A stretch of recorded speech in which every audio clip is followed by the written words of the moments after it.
In this video we're going to be comparing two of the cheapest lenses available for the Micro Four Thirds system.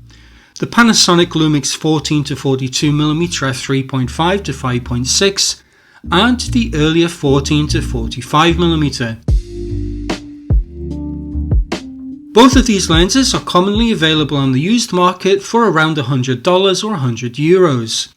At first glance they appeared to be almost identical. They both have a variable f3.5 to 5.6 aperture, they have a very similar focal range, and they both feature Panasonic's Mega OIS image stabilization. But there are some fairly significant differences both in terms of build quality and in image quality. The 14-45mm came out in 2008 as the kit lens for the first mirrorless camera. It weighs 195 grams, has a minimum focus distance of 30 cm and it's 60mm long when fully retracted. The 14-42mm replaced the 14-45 2 years later in 2010 as the new entry-level kit lens. It's about 30 grams lighter at 165 grams, despite being slightly longer at 64mm when fully retracted. A look at the back of the two lenses shows us that the 14-45 was made in Japan, while the 14-42 was made in China. And you can definitely feel a difference in the build quality between the two lenses when holding them together. The 14-45 feels much more solid, and it features a metal lens mount in contrast to the plastic lens mount found on the 14-42. Both lenses have a 52mm filter thread, although the front glass element is larger on the 14-45. Looking at the side of the lenses, we can see another difference. The 14-45 has a physical switch to turn the Mega OIS on or off, while with the 14-42 you have to change the setting on the camera body. So how do the two lenses compare in terms of image quality? Starting at 14mm wide open at f3.5 on both lenses, if we zoom in to 100% then we can see that here in the center the 14-45 has a definite advantage in terms of sharpness. Zoom into 200% and that difference is even more apparent. The text in the image from the 14-42 on the right just looks softer and less detailed. Moving out to the bottom right corner and it's the same story. The 14-45mm lens just looks sharper with more detail visible. And it's the same here at the top left corner.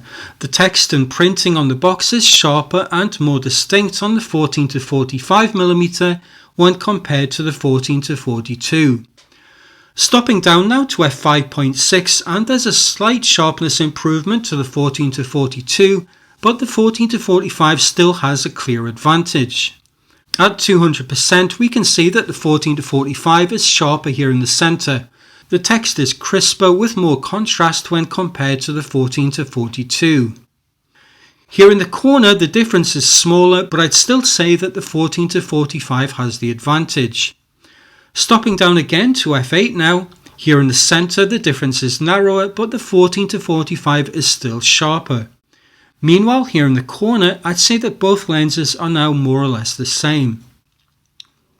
Now at full zoom of 45 and 42mm respectively, wide open on both lenses, which is now f5.6. Here in the center, again the 14-45 is clearly sharper. In fact, I'd say that the difference now is bigger than it was at 14mm. The edges of the text here on the 14-45 are tack sharp, while on the 14-42 they appear a little soft. And looking into the corners as well, the 14-45 is clearly better. And finally, still at full zoom but stopping down now to f8, in the center there's now very little difference between the two lenses, but I'd still have to say that the 14-45 is a tad sharper.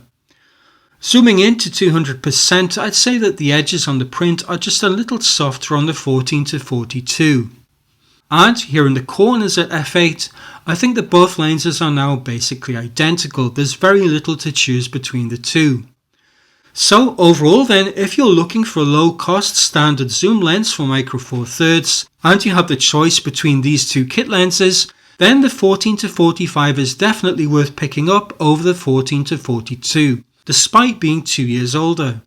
It has much better build quality, a metal lens mount, and optically it's clearly better at all focal lengths unless you're stopping all the way down to f8 or lower. It's pretty apparent that Panasonic replaced the 14-45 with the 14-42 to save money, rather than to actually improve the build quality or the optical performance. Since the two lenses sell for about the same price in the used market, there's really no reason to choose the 14-42 over its older sibling. I hope you found this video useful. That's it for now. Thanks for watching.